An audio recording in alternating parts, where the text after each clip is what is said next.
हिंदुस्तान के दिल का दिल से बहुत धन्यवाद। आपने बनाया एमपी तक को 30 लाख।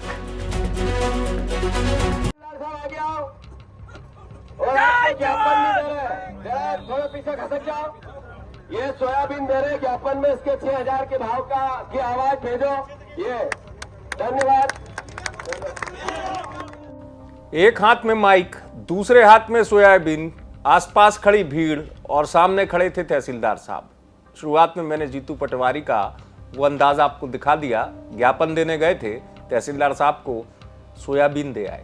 जी हाँ, तस्वीर है किसान न्याय यात्रा की जब शुरुआत होनी थी उससे पहले की। जगह जगह जीतू पटवारी रुक रहे थे, किसानों के बीच में अपनी बात रख रहे थे। ऐसी ये धीनुदा की तस्वीर है जहां पर जीतू पटवारी का स्वागत भी हुआ, रोका गया जीतू पटवारी को। जीतू पटवारी किसानों से समर्थन मांग रहे थे, ज्ञापन देना था किसानों के फसलों के उचित दाम को लेकर।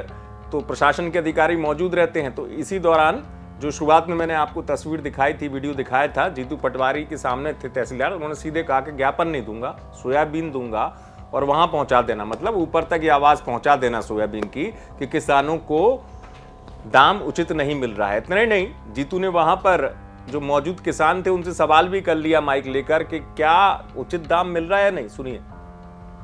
सोयाबीन लोकसभा में ये सोयाबीन के दाम अभी 4400 रुपया, 4,000 रुपया एक कुंटल की लागत ही है और बिक्री है 3500 से 3800। सही है कि गलत? शिवराज सिंह चौहान ने महाराष्ट्र में, दादा तुम भी सुन लो जो होटल वाला, कि महाराष्ट्र में चुनाव है तो वहां को हम एमएसपी पे सोयाबीन खरीदेंगे, मतलब 4800 का सोयाबीन खरीदेगा। और मध्य प्रदेश में चुनाव नहीं है, यहाँ 20 साल वोट नहीं लिया, मुख्यमंत्री नहीं लिया, तो यहाँ एमएसपी पे नहीं खरीदेंगे क्योंकि वोट नहीं लेना है। मतलब नहीं है कि किसान ना को मूर्ख बना लो, उनकी आंख ना में धूल झोंक लो, मिर्चा झोंकने। सही है कि गलत? तो फुल फॉर्म में दिख रहे हैं जीतू पटवारी। दरअसल किसानों के मुद्दे पर कांग्रेस हमलावर है सरकार पर, और खासतौर से सीधे सीधे ये कह रही है, केंद्रीय कृषि मंत्री शिवराज सिंह चौहान का नाम लेकर जीतू पटवारी कह रहे हैं अगर वो कृषि मंत्री हैं तो मध्य प्रदेश के किसानों की ये हाल क्यों है, मध्य प्रदेश के किसानों को उचित दाम क्यों नहीं मिल रहा, दूसरे राज्यों में ज्यादा कीमत मिल रही है, चाहे सोयाबीन हो, गेहूं हो।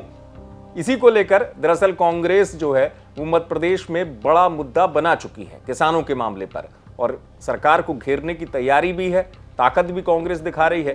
तो इसी जगह पर जीतू पटवारी पहुंचे थे, इसलिए उन्होंने अपने भाषण के बीच में सोयाबीन मंगवाया और सोयाबीन हाथ में लहराते हुए ये भी दिखा दिया किसानों के बीच में, और तहसीलदार साहब को दे दिया कि मध्य प्रदेश के किसानों की आवाज जरा ऊपर तक पहुंचा दे। किसानों के मुद्दे पर कांग्रेस और जीतू पटवारी का ये अंदाज किसानों को कितना भाता है ये देखना होगा। आप देखते रहें।